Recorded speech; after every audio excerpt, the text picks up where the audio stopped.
Mm.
Okay, we're almost all here.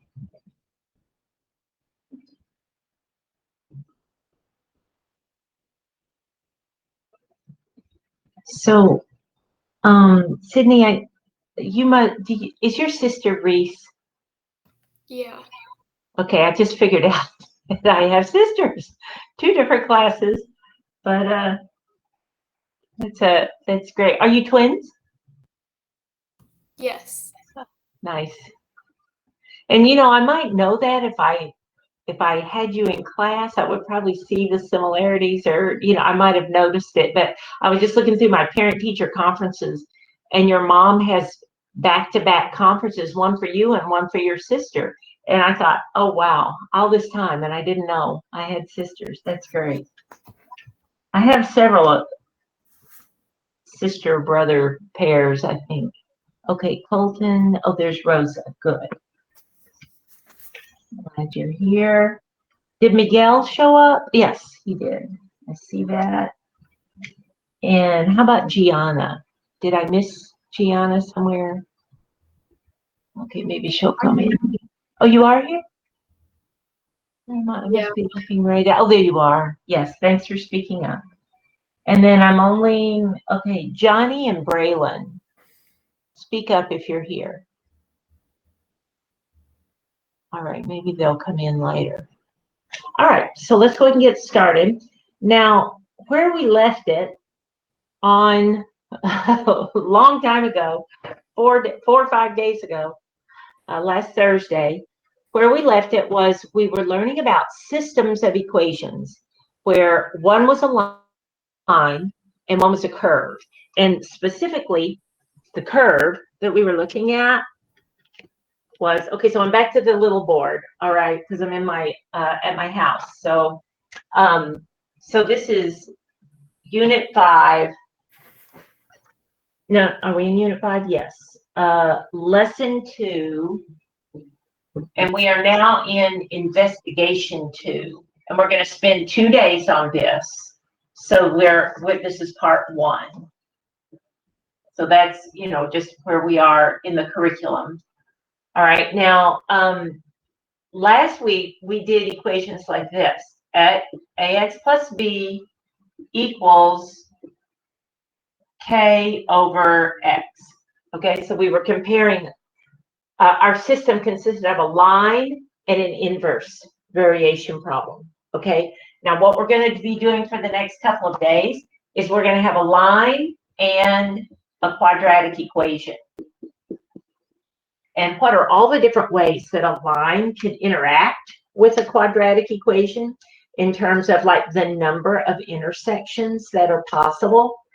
And so what we're going to do first is we're going to look at a story, a contextual situation in which part of that context can be modeled with a line, and another aspect of the story can be modeled with a quadratic equation. So let's work first on building those two equations. Oh, there's Brayla. Okay.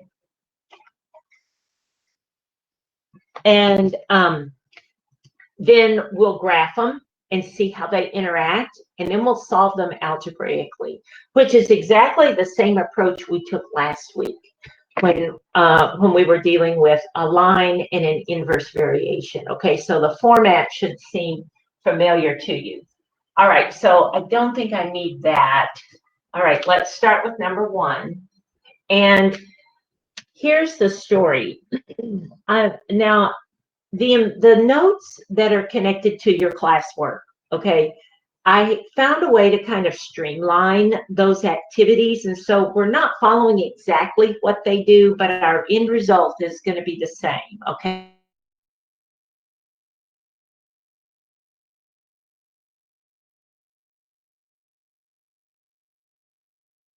Okay, so just stay with me.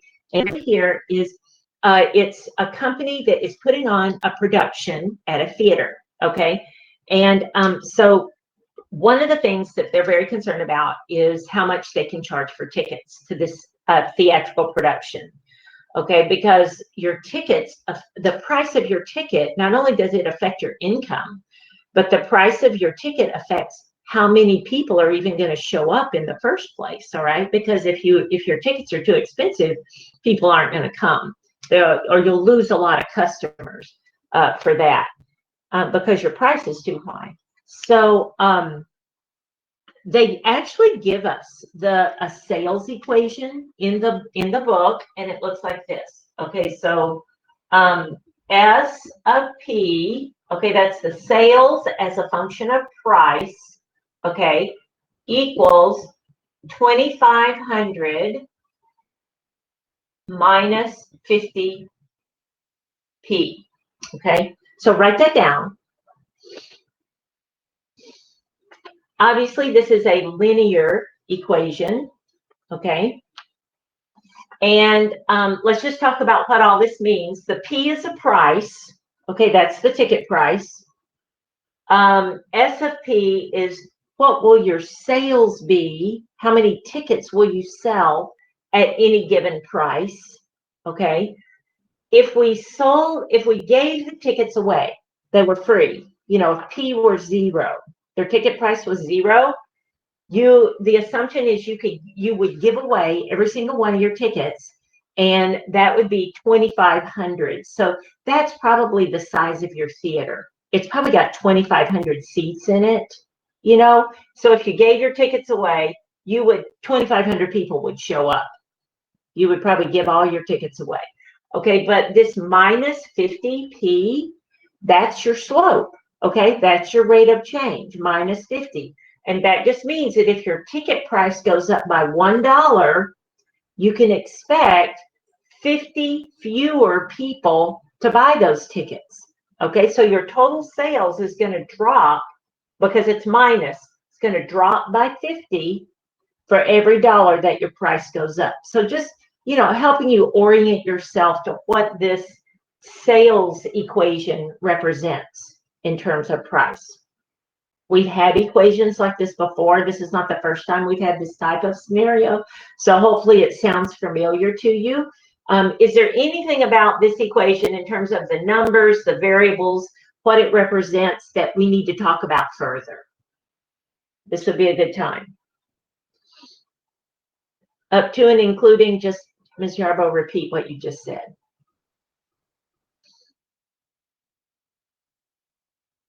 Okay. So the next thing I want to move on to is income. All right.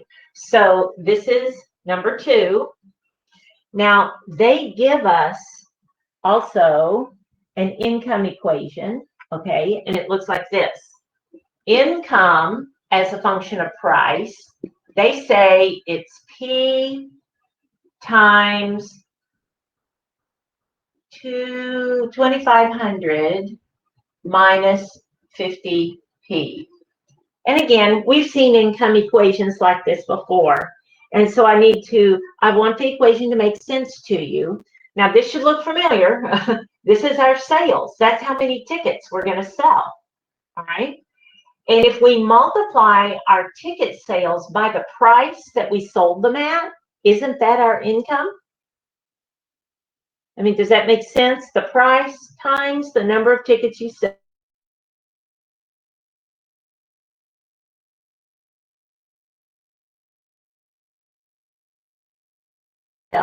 Is the amount that's slowly around. But the next thing I want you to do is I want you to simplify this. Get rid of the parentheses. So go ahead and do that now.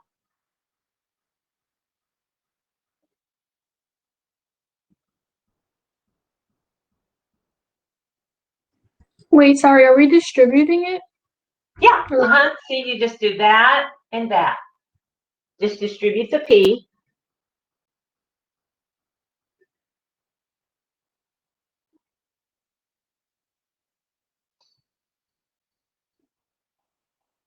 Okay, can someone tell me what they got?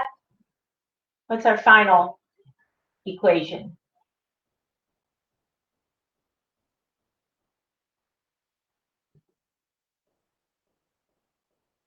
$2,500p minus 50p squared.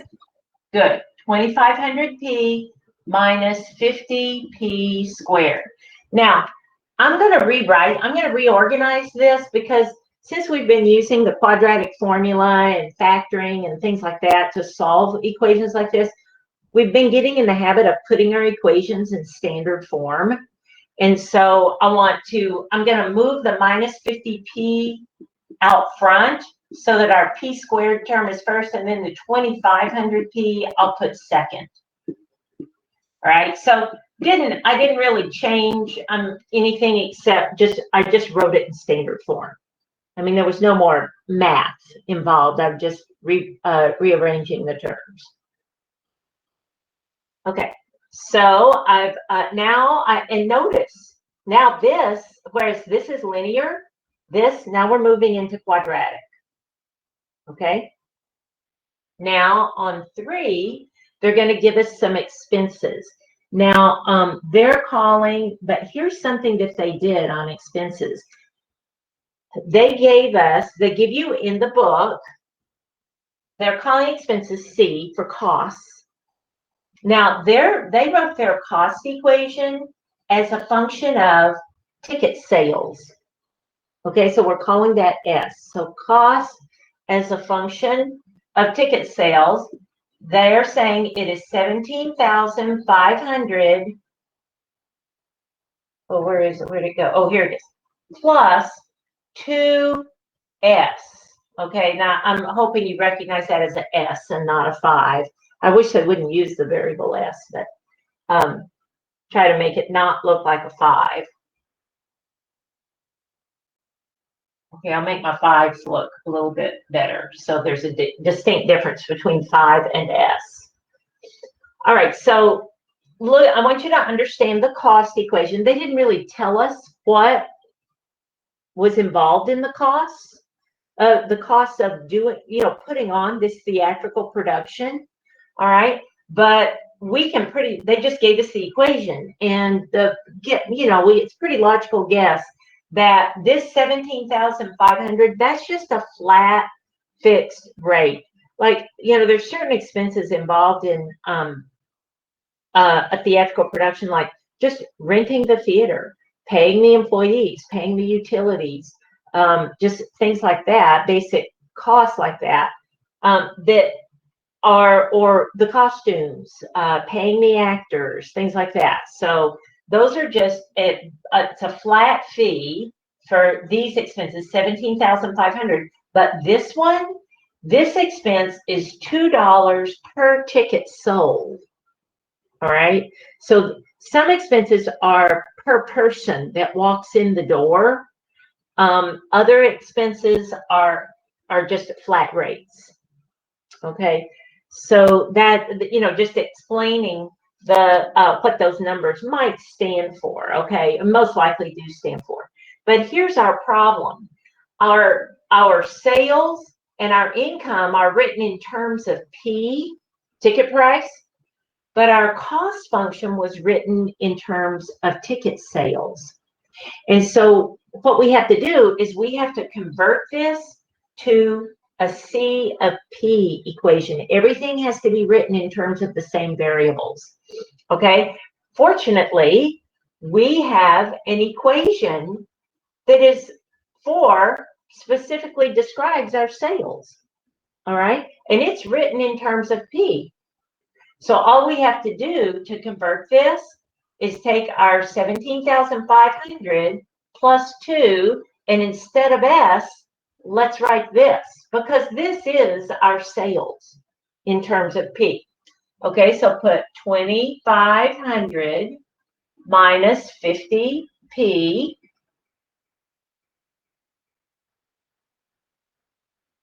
Now you need to simplify it. Okay, so distribute your 2, combine your like terms, and simplify that equation for me.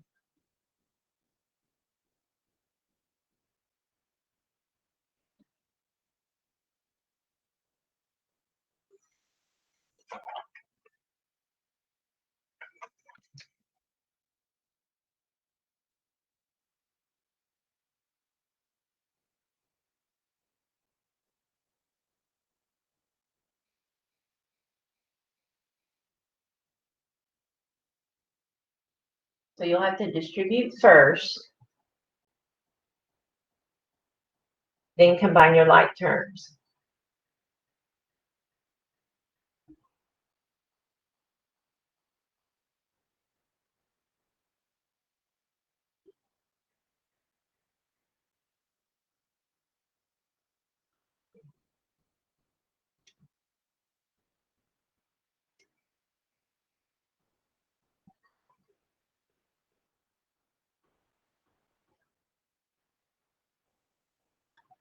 So whenever someone has what they think is a good final equation, let me know. I'll record it up here.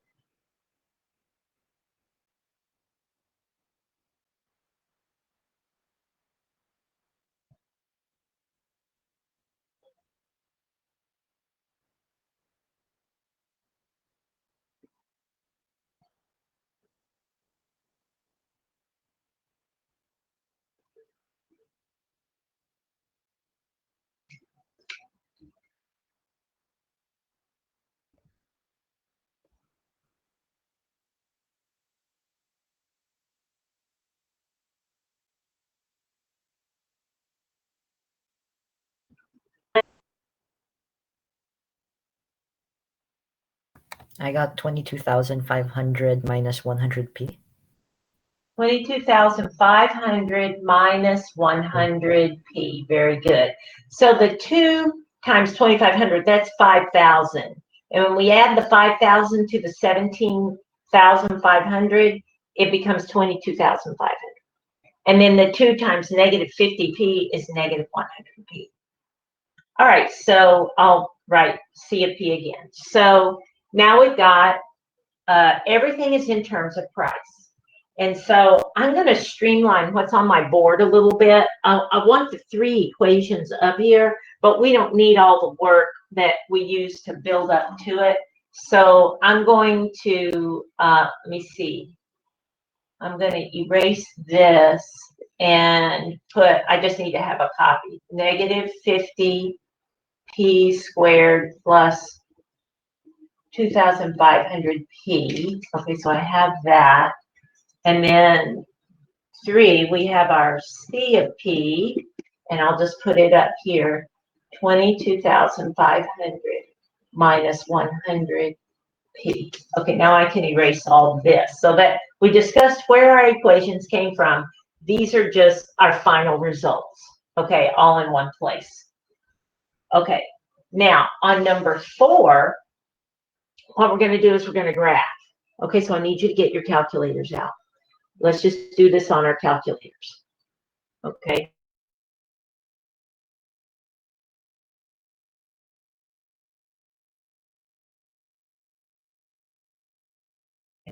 So I said, the income equation and the cost equation. We want to see how do those two graphs interact with each other. So I'm going to give you a window. All right, now we're on number 4. Okay, and I want you to put this in Y1 and that in Y2. We're not going to put this.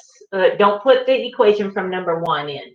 Just put this income equation in Y1 and the cost equation in Y2. And then here's your window.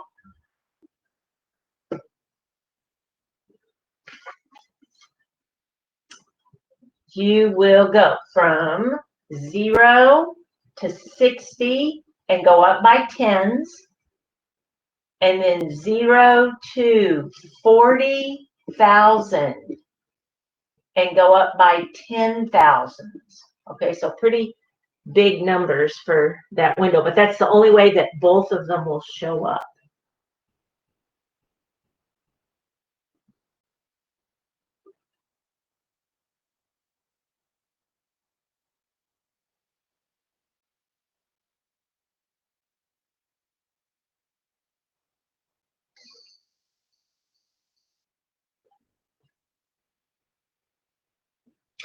Okay, so this is 4A is the graph. Now you tell me, looking at these equations, what is my variable or what is the label that's going to go on my x-axis?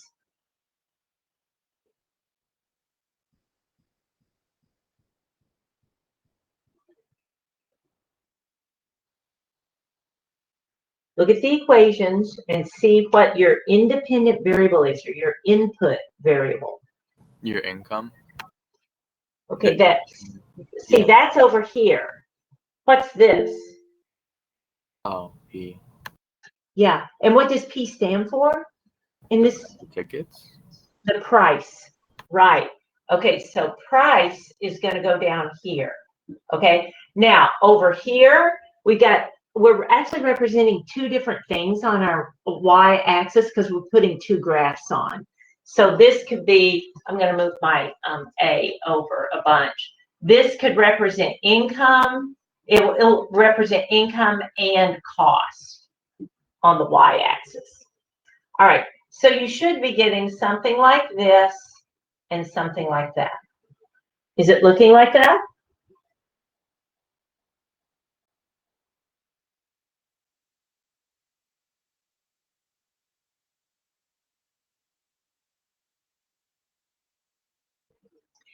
Justin, thanks. That now would be a good time to speak up so I can help you with it.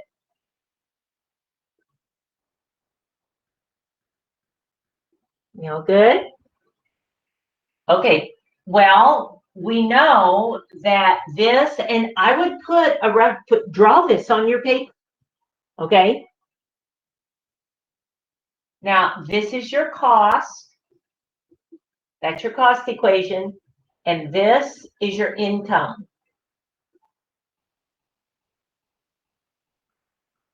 Now, you know, we're solving systems of equations, and when you solve systems, the solutions are where they intersect.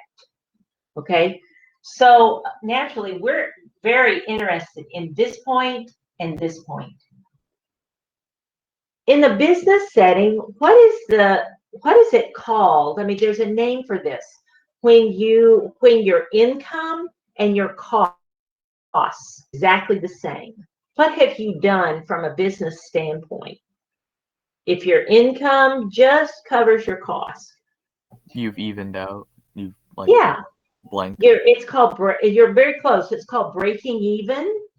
You know, you break even. That's just an expression that is used in the business world. What's your break even point? You know, like how much money do you need to make just to cover your expenses? Because everything after that, that's profit. Okay, so that's a very important number to know. And so on this graph, it's these two intersection points. All right, so that's what I want you to find.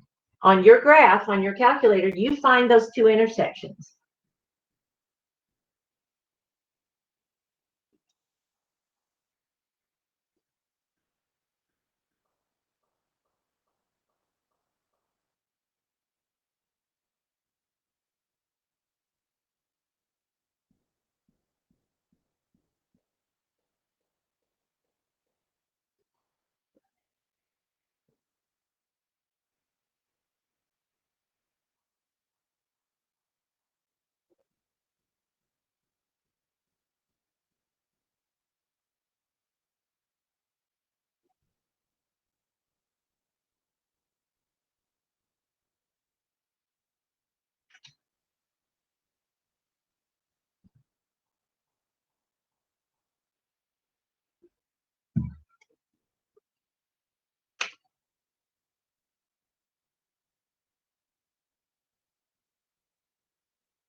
Okay, anybody have an ordered pair for me yet?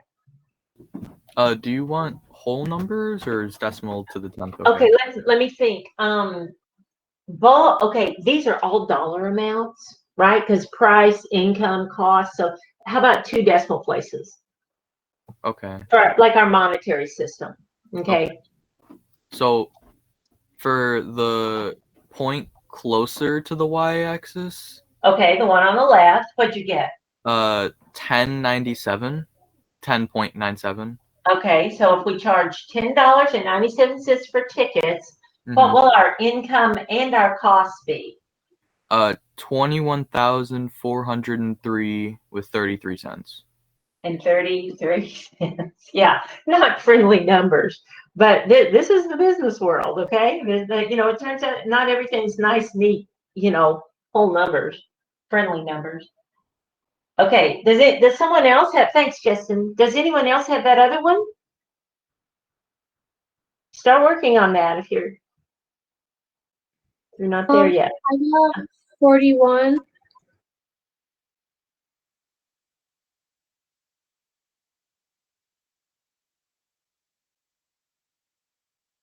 And then Did it have some 97. sense? I think so.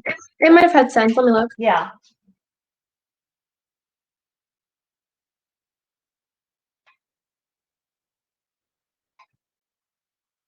You know, I'm looking at my work. It might have been right at $41. I got This is 41. almost 11. You know. 41.3 cents. What? Okay, $41.03. Okay.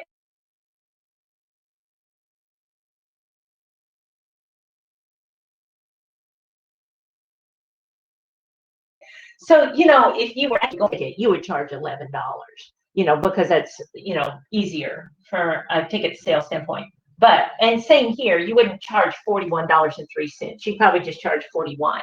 Okay, so Serafina, can you give me that? You said 18,000 something. 18,397. Or no, 396.67. Okay, 6.67. Yeah. So literally what this means is that, you know, our X values, those are prices, ticket prices.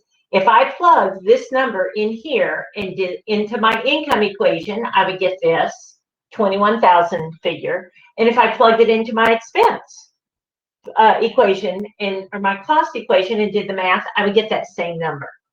All right. Because if I charge this amount of money, my income and my expenses will both be this 21,000 figure. Same thing for this. If I charge $41 for the tickets, or, you know, 4103 literally, both my income and my expenses are going to be this $18,000 figure. Okay. All right. Now, what I want to do next, I'm going to need to erase this, because the next thing I want to do is we're going to solve it algebraically. All right, we're going to solve this system algebraically. This is a graphical explanation of where the two equations are equal to each other. Obviously, there are two solutions, as often happens when you're comparing, you know, a line and a quadratic equation. Very easy for a line to cross a parabola twice. So there are 2 points of intersection. There can be other numbers of solutions too, but to have, you know, 2 solutions is very common. Okay, do we all have this? Because I need to, now we're going to solve it algebraically. This is also sometimes called using symbolic reasoning. Our textbook uses that phrase a lot whenever in a homework problem. If it says use symbolic reasoning to solve this problem, that's a fancy way of saying use your algebra skills. Okay, so what we're looking for is, when are our costs 22,500 minus 100, not 110, 100p, when are they equal to our, when is it equal to our income? Minus 50p squared plus 2,500p. All right. So we know this is going to be quadratic because we've got a p squared. And so your goal is to set this equation equal to 0. So what I'm going to do is I'm going to move my negative 50p squared over here. Okay. So I'm going to add it to both sides, and then I'm going to subtract the 2500p, and it's going to, I'll subtract it with this 100p. So moving my negative 50p squared over here on the left side is going to become positive 50p squared.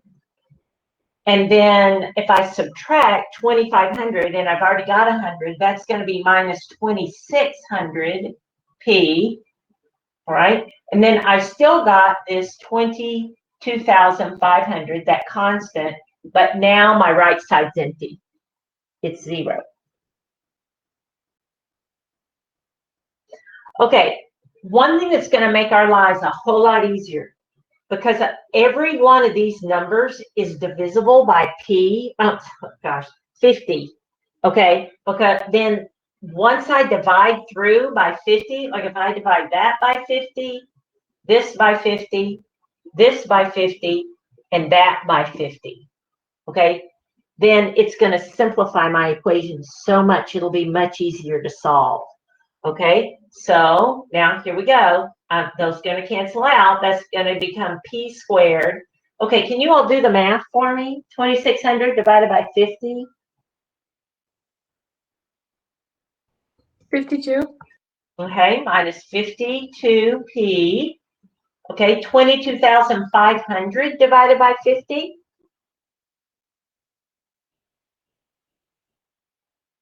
What's that?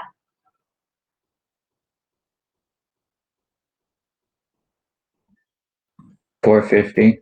450 equals 0. All right. So far, we're just getting it set up so that it's a quadratic equation in standard form, set equal to 0, with the numbers reduced as much as possible, because the smaller the numbers are, the easier it's going to be to solve that equation. All right. So now, I'm not sure if that's factorable or not. I mean, it might be, but I kind of doubt it. And so when you have an equation like this that's got relatively large numbers in it, I would just go for the quadratic formula. Okay? So you're going to set that up, p equals, and then use your quadratic formula. Here's your A, here's your B, here's your C. So go ahead and set that up and start solving. Now, because it's a story, you are not going to leave your answers in radical form. You're going to want to get actual values. And we already know what they are. I mean, we figured them out on the graph.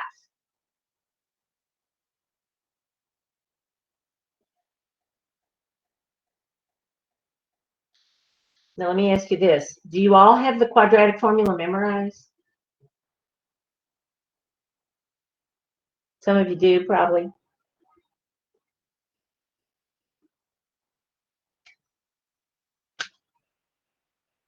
It's one of those tools that's available to you now that you've always got to have it at the ready, because you never know when you're going to need it to solve a quadratic equation.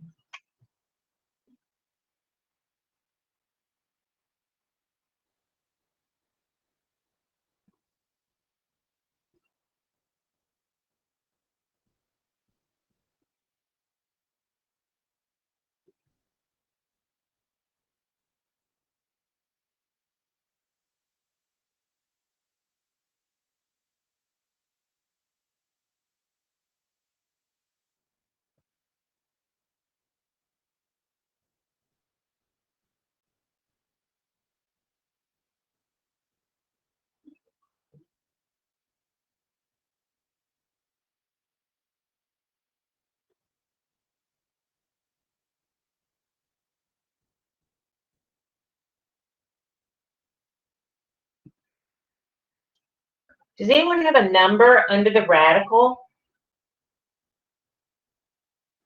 I got 904. 904? Yeah, good. That's what I got too. Okay. Oops, I forgot my minus. Okay. So you know what? Right now, at this point, because we know we're going to convert it to a decimal, I would go ahead and write this as a decimal, like do square root of 904, get out from under the radical, okay? Move outside the radical and then do divide by 2, because that 2 is not under the radical, that divide by 2. It's outside the radical. Can you give me a number for that? 15.03. 15.03. Okay, good. So I'm going to have to come up here. Our first, whoops, it's not X, it's P. Our first price is going to be 26 plus 15.03. And the second one is going to be 26 minus 15.03.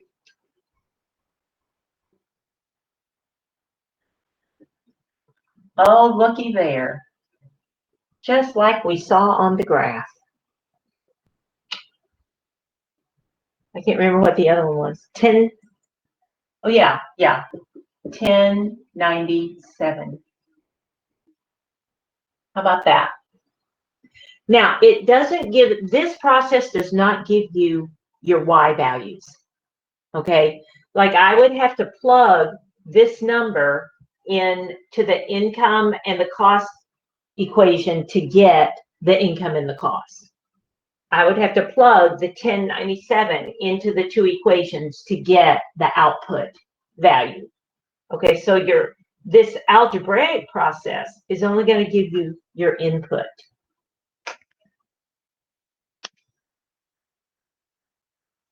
Okay, so this is a system of a linear equation and a quadratic equation. We looked at the graph. We saw they intersected twice, found where they equaled each other, could find those intersections on the graph, and then you can actually just set them equal to each other and solve it algebraically.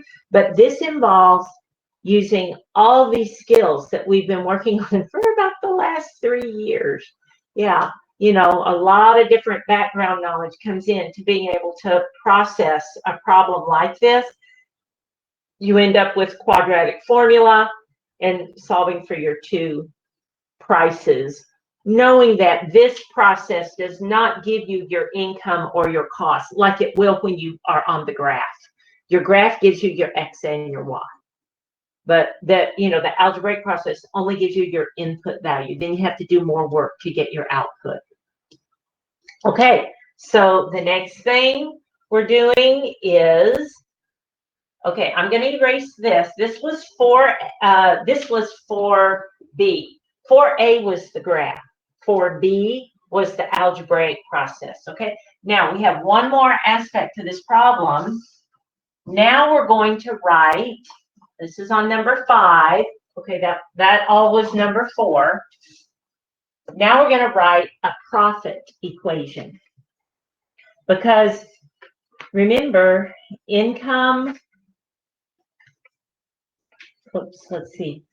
Profit is just the income minus expenses, right? So on 5, whoops, I think I just dried up. Okay, so I'll start writing in red.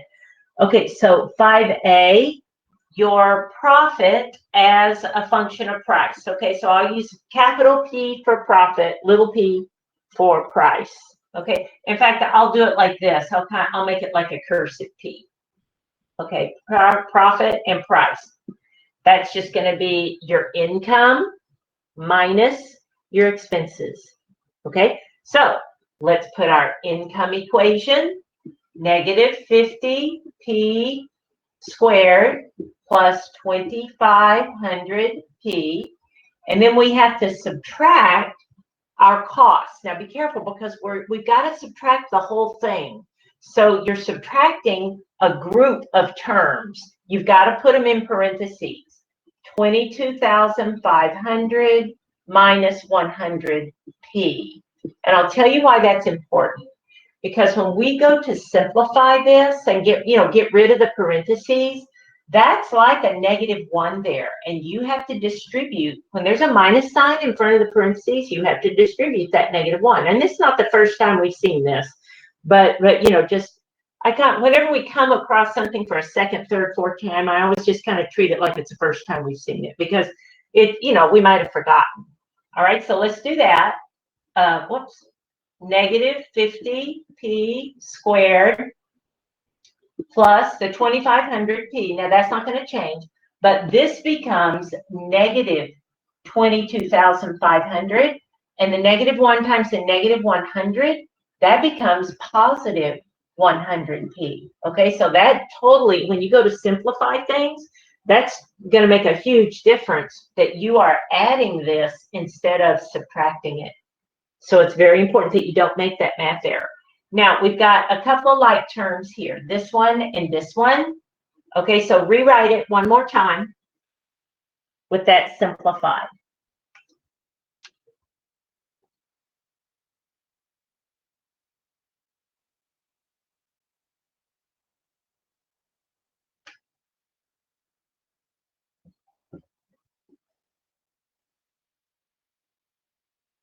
What's my middle term going to be?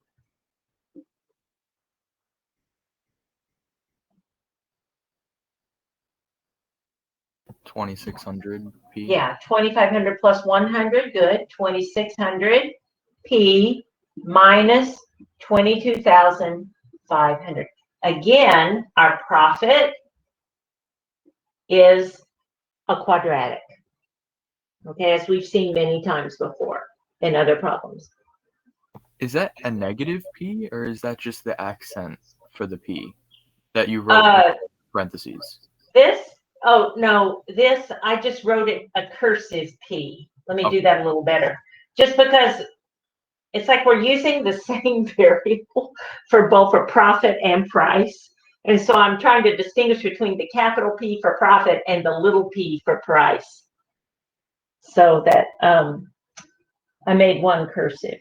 Okay, now the other thing I want you to find, and I'm going to come back up here and do this, and this will be the last thing we have time for. Okay, I want to remind you of something that we've done before that's going to help you right now, and that is finding. And I know that we could graph this, and we could find the vertex, and that would be our maximum profit. But okay, that was 5A. Now 5B, we want to find the max profit and the price that'll give you that max profit. But let's not use our calculators. Let's do it by hand. Because remember, I'm just going to call it X and Y, even though it's little p and big P of little p, but just for simplicity, I'm going to call it X and Y. Remember, the X value of your vertex is the opposite of B over 2A, right? That's that part of our quadratic formula, opposite of B over 2A.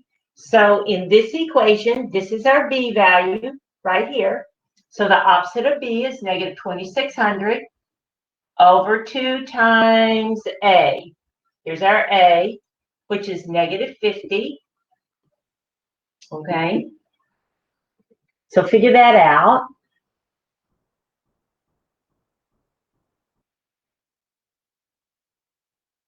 So, oh goodness, we could do that in our heads. 2600 divided by negative 2600 divided by -100. What's that going to be? 26. 26, yeah. I didn't realize the math was so easy. Okay, so now our Y value is just plugging this value in for P. Okay, so -50 times 26 squared plus 2600 times 26 minus 22,500. That's all those expenses. Okay, so if we want a maximum profit, we should charge $26. And if we do that, we're going to make whatever this amount is. Can you figure that out? We've got 30 seconds left.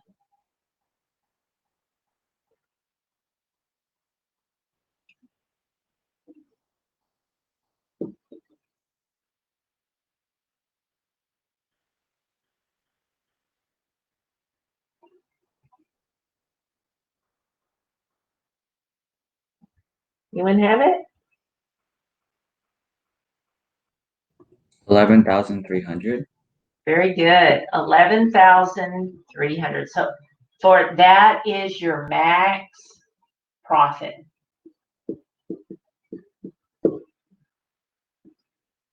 Okay, so just reminding you that we don't have to use our calculator to find the vertex, you know, the maximum or the minimum, whatever the case is. We've got these algebraic techniques, and we always need to remind ourselves that we have that available to us. Okay? All right. That's it for today. Class is over. Enjoy your lunch. Oh, Serafina, are you here?